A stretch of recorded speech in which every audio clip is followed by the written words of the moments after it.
नमस्कार, मैं आपके साथ प्रशांत धीमान और आप देख रहे हैं हॉर्नबिल टीवी। रुख करते हैं खबरों का। उत्तराखंड पुलिस विभाग में बड़ा प्रशासनिक फेरबदल किया गया है, जहां 23 इंस्पेक्टरों और दल नायकों के तबादले किए गए, जबकि 21 प्लाटून कमांडरों को प्रमोशन देकर दल नायक पद पर तैनात किया गया। यातायात निरीक्षक हितेश कुमार को रुद्रप्रयाग भेजा गया। उधम सिंह नगर के यातायात निरीक्षक नरेंद्र कुमार आर्य को प्रतिसार निरीक्षक बागेश्वर बनाया गया। देहरादून के यातायात निरीक्षक जितेंद्र जोशी का तबादला चमोली किया गया और उन्हें वहां यातायात निरीक्षक की जिम्मेदारी सौंपी गई। इसके अलावा प्रतिसार निरीक्षक चमोली आनंद सिंह को शिविरपाल एसडीआरएफ नियुक्त किया गया, जबकि नरेश कुमार सिंह को सीपीयू निरीक्षक हरिद्वार की जिम्मेदारी दी गई।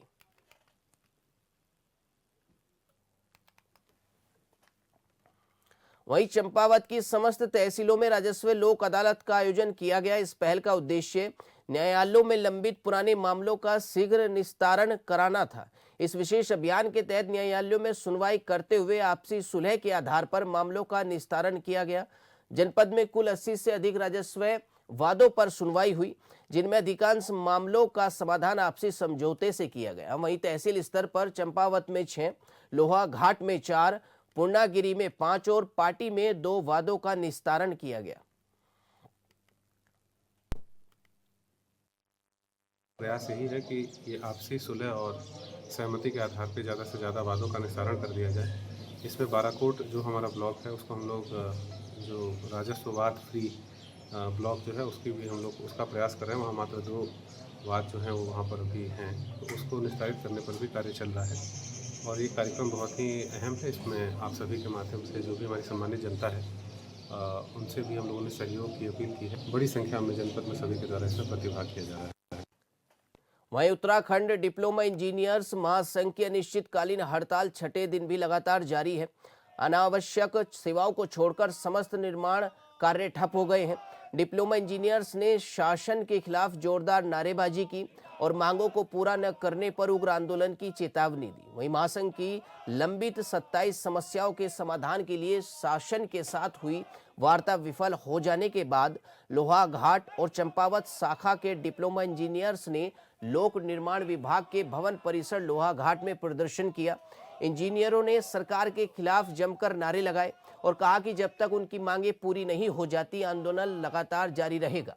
वहीं संगठन के जिला अध्यक्ष गोपाल राम कालाकोटी ने बताया कि वार्ता असफल होने के बाद महासंघ के सभी सदस्य आक्रोशित हैं। उन्होंने चेतावनी दी है कि 1 अप्रैल से अनावश्यक सेवा वाले विभागों के डिप्लोमा इंजीनियर भी आंदोलन में शामिल हो जाएंगे, जिसकी पूरी जिम्मेदारी सरकार की होगी।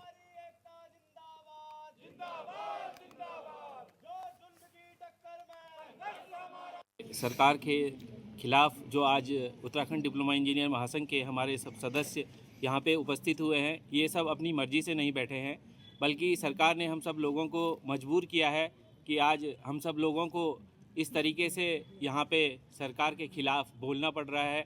और हम सब लोग सरकार को ये चेताना चाहते हैं कि जब तक हमारी मांगें पूरी नहीं होंगी, हम किसी भी तरीके से किसी भी दबाव से इस आंदोलन कार्यक्रम को हम वापस नहीं लौटेंगे और अपनी सारी की सारी मांगें मनवाने के बाद ही ये हड़ताल कार्यक्रम जो है स्थगित किया जाएगा।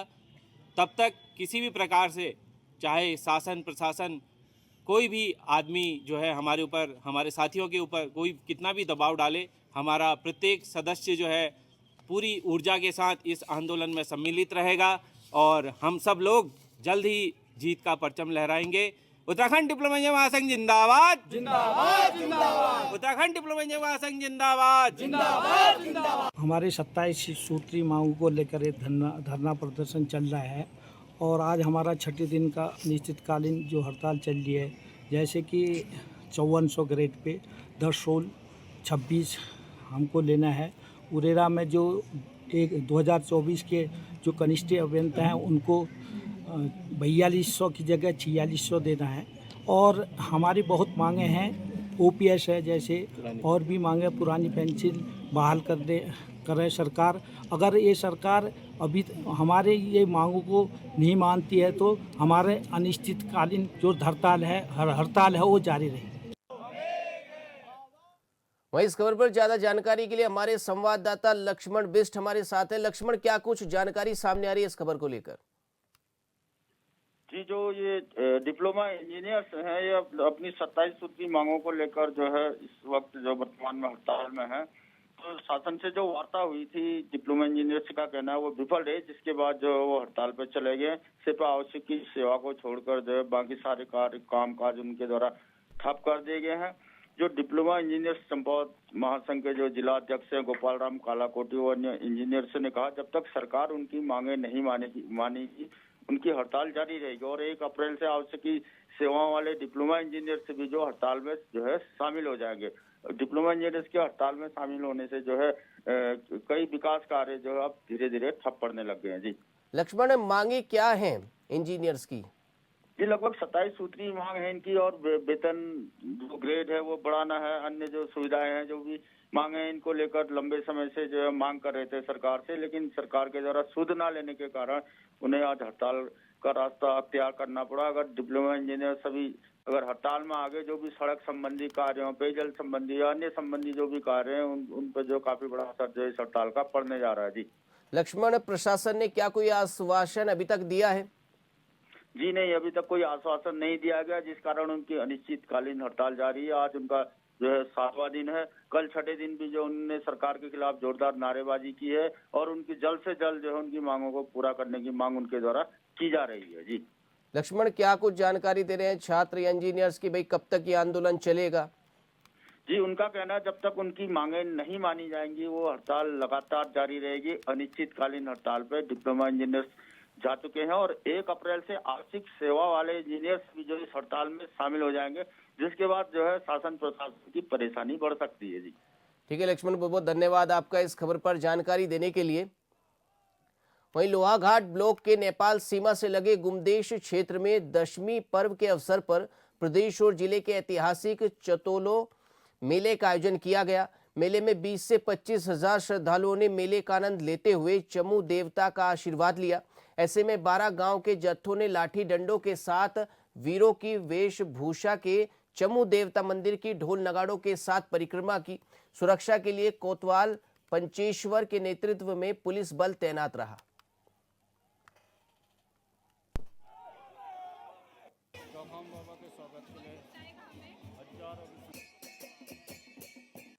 मेले का इतिहास ये है कि जहाँ ये चमदेवल नाम का जो क्षेत्र है, यहाँ पे रुक्मणी चौड़ एक चौड़ है। उस रुक्मणी चौड़ में एक यहाँ पे शिवालय है। उस शिवालय के जो मुख्य द्वारपाल के रूप में है हमारे चौखाम बाबा, इसके द्वारपाल के रूप में है और माँ भगवती ने प्रसन्न होकर के उनको दिव्य सिंहासन दे दिया था, जो आज मड़गांव से चमदेवल के शिव मंदिर में आता है। बताया जाता है कि पांडव जब अज्ञातवास में इस गुमदेश क्षेत्र में आए थे, उन्होंने यहाँ शिव की भक्ति की और माता महिषासुरमर्दिनी की भक्ति की। जहाँ पे आज भी मड़गांव में वो अवशेष हैं, जहाँ पे माता कुंती देवी और स्वयं माँ महिषासुरमर्दिनी का एक विशाल मंदिर है। वहाँ से यह डोला, दिव्य डोला सिंहासन आता है और यहाँ रुक्मणी चौड़ में जो ये शिव मंदिर है, यहाँ पे चमू देवता के 4 देवता हैं, जैसे लाटा, रुद्र, भरगड़ा, ये 4 देवता हैं जिनको अर्थ, मोक्ष, धर्म, काम के रूप में भी जाना जाता है। वैसे 3 दिन आयोजित होता है, लेकिन प्रथम नवरात्रि से ही मेला प्रारंभ हो जाता है। इसके संदर्भ में यह मान्यता है हम लोगों की, यहाँ एक बहुत बड़ा अत्याचारी राक्षस था, उसका नाम था बकासुर। बकासुर दैत्य का जो है, और एक कोकिला नाम की वृद्धा थी, बताते हैं उसकी कोई इकलौती एक संतान थी। उस बकासुर दैत्य ने यहाँ के लोगों को खाने के लिए अपना जो है बारी लगा रखी थी। जब उस कोकिला की बारी आई तो उसके अकेले नाती का भी जो है अब जो अंतिम समय जब आ गया, तो उसने सोचा कि मेरे कुल में अब कोई चिराग नहीं रहेगा, तो मैं इसके प्राणों की रक्षा कैसे करूं। उस समय कोई उसके पास साधन नहीं था, तो वह परमपिता परमेश्वर चमू चौखाम देव की शरण में गई। बताते हैं चमू जो है परम शैव थे, परम शिव भक्त थे। उन्होंने अपने गणों को लाटा, रुद्र और भरगाड़ा को बुलाया और भयंकर जो है बकासुर दैत्य से इसी मैदान में जो है उनका जो है युद्ध हुआ। बताते हैं उसमें जो है देवताओं के भी हाथ पांव तोड़ दिए थे, ऐसा भयंकर आतताई था वो। वहीं उत्तराखंड में नेता प्रतिपक्ष ने बीजेपी सरकार के विकास कार्यों के दावों पर सवाल उठाए हैं। नेता प्रतिपक्ष का कहना है कि अगर बीजेपी की सरकार में विकास कार्य हुए हैं तो सरकार को रिपोर्ट कार्ड पेश करना चाहिए। देखिए आप हमारी खास रिपोर्ट।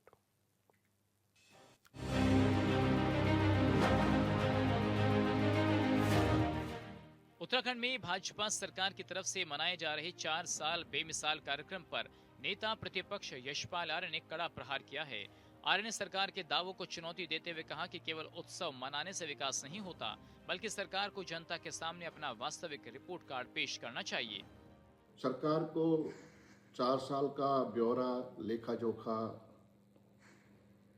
जनता के सामने प्रस्तुत करना चाहिए।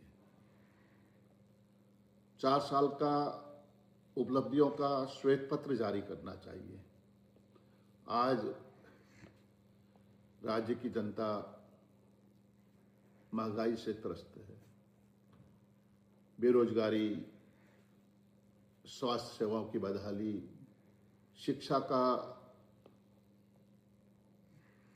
का लचर और व्यवस्थाएं कमजोर, लगातार पहाड़ों से पलायन हो रहा है। कानून व्यवस्था की स्थिति क्या है, भ्रष्टाचार की जड़ें कितनी गहरी हो चुकी हैं, ये जनता के सामने है।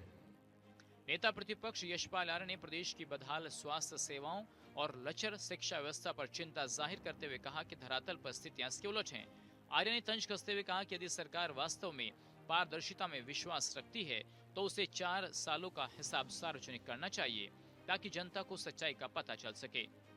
मैं सरकार से सवाल करना चाहता हूं, महंगाई पर नियंत्रण करने के लिए सरकार ने क्या प्रभावी कदम उठाए? प्रदेश के युवाओं को रोजगार देने के लिए कितनी भर्तियां और अवसर सृजित किए? स्वास्थ्य सेवाओं को मजबूत करने के लिए, सुदृढ़ करने के लिए क्या जमीनी सुधार हुए? शिक्षा व्यवस्था की गुणवत्ता बढ़ाने के लिए क्या ठोस पहल की गई? पहाड़ में पलायन को रोकने की दिशा में कौन सी प्रभावी नीति लागू की गई? प्रदेश में कानून व्यवस्था जो ध्वस्त हो चुकी है, उसको प्रभावी करने की दिशा में क्या पहल की गई? राज्य में जो भ्रष्टाचार ने अपनी जड़ें गहरी हो चुकी हैं, उस दिशा में क्या कार्रवाई की है? ये सवाल हम सबके सामने है। मैं स्पष्ट रूप से कहना चाहता हूं, यदि सरकार पारदर्शिता की बात करती है, जवाबदेही में विश्वास करती है, तो उसे 4 वर्षों के कार्यकाल का विस्तृत श्वेत पत्र जारी करना चाहिए और जनता को, प्रदेश की महान जनता को वास्तविक स्थिति से अवगत कराना चाहिए। यशपाल आर्य के मुताबिक प्रचार के शोर में आम जनता की बुनियादी समस्याओं को नजरअंदाज किया जा रहा है, जो जनता भी सब देख रही है और समझ भी रही है। उन्होंने दावा किया कि बीजेपी की सरकार से प्रदेश की जनता परेशान है। Bureau report, hornbill TV. खबर चमोली से है, जहां चमोली के ज्योतिर्मठ में जिला प्रशासन और पर्यटन विभाग के सौजन्य से युवक युवतियों के लिए 10 दिवसीय एडवेंचर फाउंडेशन कोर्स चलाया जा रहा है, जिसमें युवाओं को विभाग के कुशल प्रशिक्षण कुलदीप बंगारी, संदीप सेमवाल, दीपक भंडारी, हेमंत भंडारी और मयंक डिमरी के मार्गदर्शन में rock climbing, jumaring, rappelling, river crossing, water rappelling, rope node आदि के गुर सिखाए जा रहे हैं। वहीं जोशीमठ के जोगी धारा के समीप ये साहसिक प्रशिक्षण युवाओं को दिया जा रहा है। साहसिक प्रशिक्षण ले रहे युवाओं ने अपना अनुभव साझा करते हुए कहा कि जोगी धारा वाटरफॉल एडवेंचर एक्टिविटी के लिए उपयुक्त जगह है। इस पॉइंट को विकसित करने से valley of flowers national park सहित यात्रा रूट पर आने वाले सभी पर्यटकों के लिए एडवेंचर एक्टिविटी पॉइंट के रूप में क्षेत्र के युवाओं को स्वरोजगार के अवसर में मदद मिल सकती है।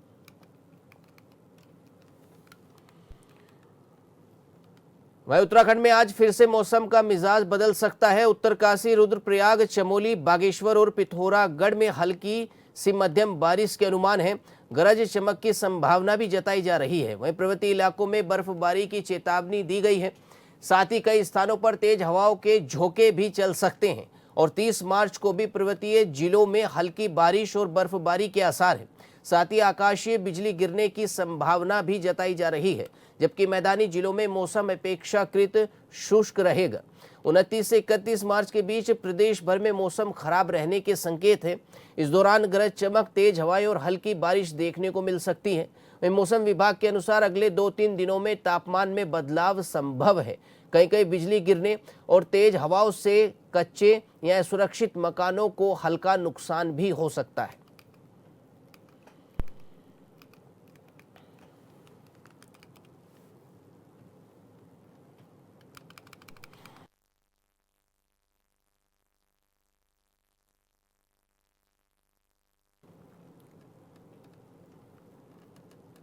वहीं उत्तराखंड में कई बड़े नेताओं ने शनिवार को कांग्रेस पार्टी से हाथ मिलाया है, जिसे कांग्रेस 2027 चुनाव से पहले बड़ी उपलब्धि मान रही है।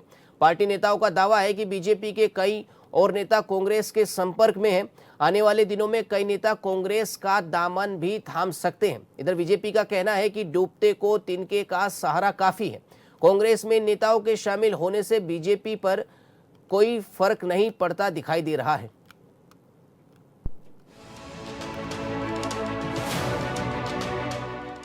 नई दिल्ली में उत्तराखंड कांग्रेस प्रभारी और प्रदेश के वरिष्ठ नेताओं की मौजूदगी में कई बड़े नेताओं ने कांग्रेस का दामन थामा। प्रभारी कुमारी शैलजा ने रुद्रपुर विधानसभा सीट से पूर्व विधायक राजकुमार ठुकराल, सितारगंज विधानसभा सीट से पूर्व विधायक नारायण पाल, घनसाली विधानसभा सीट से पूर्व विधायक भीमलाल आर्य, रुड़की नगर निगम के पूर्व मेयर गौरव गोयल, मसूरी नगर पालिका परिषद के पूर्व अध्यक्ष अनुज गुप्ता, भीमताल विधानसभा क्षेत्र में सक्रिय पूर्व ब्लॉक प्रमुख और बीजेपी के जुझारू नेता लाखन सिंह ने समर्थकों के साथ पार्टी की सदस्यता ली। उधर उत्तराखंड कांग्रेस प्रदेश प्रभारी कुमारी शैलजा ने कहा कि धामी सरकार ने दल बदल के डर से ही कैबिनेट का विस्तार किया है। तो साथियों, हमें बहुत खुशी है कि ये साथी आज हमारी पार्टी में हमारे अध्यक्ष श्री मल्लिकार्जुन जी खड़गे और हमारे नेता राहुल गांधी जी में विश्वास व्यक्त करते हुए और कांग्रेस पार्टी की विचारधारा में पूरी तरह से समर्पित होते हुए बिना किसी कंडीशन के कांग्रेस में शामिल हो रहे हैं। इनका बहुत बहुत स्वागत है। और अभी आपने देखा कि शायद उनको भनक लग गई कि हमारे ये साथी, मजबूत साथी कांग्रेस पार्टी में आ रहे हैं, तो उन्होंने रीशफल भी जल्दी जल्दी में किया, दिखाने की कुछ कोशिश की, पैचवर्क, बैंडेड कोशिश है, लेकिन अब चलेगी नहीं। कांग्रेस नेताओं का कहना है कि 2027 चुनाव से पहले कांग्रेस मजबूत हो रही है। इन नेताओं के आने से पार्टी और मजबूती के साथ चुनाव लड़ेगी। इतना ही नहीं, उत्साहित पार्टी के नेताओं का दावा है कि बीजेपी के कई बड़े नेता कांग्रेस के संपर्क में हैं। कांग्रेस के वरिष्ठ नेताओं ने दावा किया कि आने वाले दिनों में बीजेपी के कई नेता अपने सैकड़ों समर्थकों के साथ कांग्रेस में शामिल होंगे। सबका ये मानना है कि जिस प्रकार से इस देश को बचाने के लिए राहुल गांधी जी सत्ता के सामने बिना किसी बात की परवाह किए चट्टान की तरह खड़े हैं, ये सब लोग और हम सब लोग उस बात से बहुत ही प्रभावित हैं। और उनको ताकत देने के लिए, कांग्रेस पार्टी के विचारों को ताकत देने के लिए और 2027 में कांग्रेस की वापसी के लिए कृत संकल्पबद्ध होकर सब लोग कांग्रेस में शामिल हुए हैं। जिन नेताओं ने कांग्रेस का दामन थामा है वो अपने क्षेत्र में वोटरों पर पकड़ रखते हैं। 2022 में रुद्रपुर से टिकट न मिलने से नाराज पूर्व विधायक राजकुमार ठुकराल ने भाजपा की सदस्यता से इस्तीफा दे दिया था। वहीं सितारगंज से पूर्व विधायक नारायण पाल बसपा में अलग अलग पदों पर रह चुके हैं, फिर कांग्रेस में चले गए थे, लेकिन 2022 में टिकट न मिलने से कांग्रेस भी छोड़ दी। वहीं टिहरी जिले के घनसाली से पूर्व विधायक भीमलाल आर्य ने भी कांग्रेस का दामन थामा है, जिनकी वोटों पर अच्छी पकड़ है। ये सभी वरिष्ठ साथीगण जिनका एक मजबूत जनाधार है और जिसमें लगातार जिन्होंने अपने कामों से, अपने रिश्तों से पहचान बनाई है, आज वो कांग्रेस में सम्मिलित हो रहे हैं। मैं उनका स्वागत भी करता हूं। खड़गे जी के नेतृत्व में और आदरणीय शैलजा जी के मार्गदर्शन में हम लगातार आने वाली चुनौतियों का सामना भी करेंगे और मुझे विश्वास है हम सब एकजुट होकर पूरी ताकत के साथ 2027 में वापसी भी करेंगे। रुड़की नगर निगम के पूर्व मेयर गौरव गोयल, मसूरी नगर पालिका परिषद के पूर्व अध्यक्ष अनुज गुप्ता, इसके अलावा साल 2019 में नगर निगम रुड़की में निर्दलीय मेयर चुने गए गौरव गोयल ने भी कांग्रेस की सदस्यता ली है। गौरव मेयर बनने के बाद भाजपा में शामिल हो गए थे, लेकिन कार्यकाल पूरा होने से पहले ही उन्होंने इस्तीफा दे दिया था।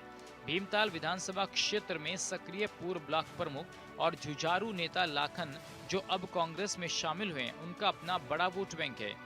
मसूरी के पूर्व नगर पालिका अध्यक्ष रहे अनुज गुप्ता ने भी कांग्रेस का दामन थामा है, जिनका अपने क्षेत्र में विशेष कद माना जाता है। आज प्रदेश की जो स्थिति है वो स्थिति बहुत ही दयनीय स्थिति है। प्रदेश के अंदर कानून व्यवस्था पूरी तरीके से ध्वस्त है और महिलाओं पर जो अपराध हो रहे हैं उन अपराधों में भारतीय जनता पार्टी के नेता संलिप्त हैं। और मैं समझता हूं कि जो दिशा निर्देश राहुल जी ने हम सबको दिया है, उस दिशा निर्देश का पालन करते हुए हम उत्तराखंड राज्य के अंदर कांग्रेस की पुनर्वापसी के लिए, कांग्रेस को मजबूत करने के लिए कार्य करेंगे, ऐसा मेरा विश्वास है, भरोसा है। कांग्रेस नेताओं का कहना है कि इन नेताओं के पार्टी में आने से पार्टी और मजबूत होगी। दावा है कि बीजेपी की सरकार विकास कार्यों में सभी मोर्चों पर फेल हुई है। पार्टी के नेताओं का आरोप है कि बीजेपी की सरकार भ्रष्टाचार चरम सीमा पर है।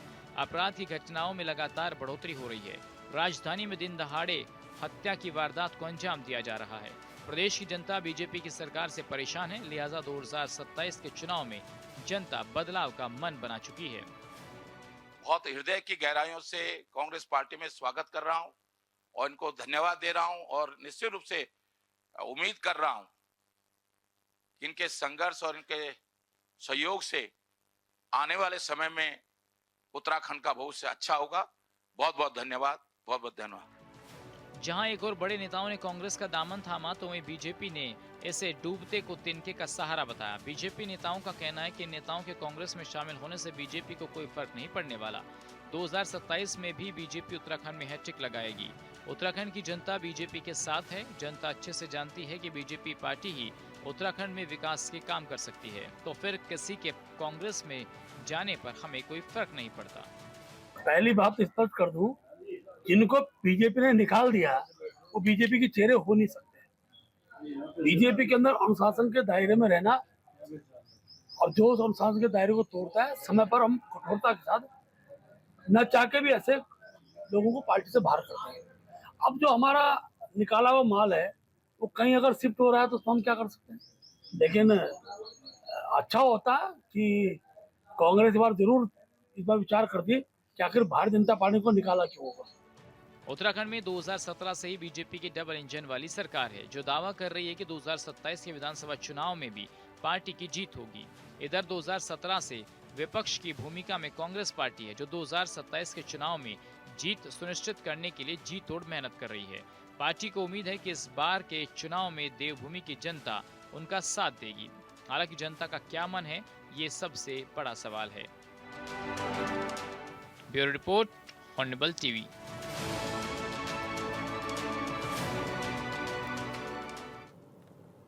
वहीं फिलहाल बुलेटिन में इतना ही। आप बने रहिए हॉर्नबिल टीवी के साथ। नमस्कार।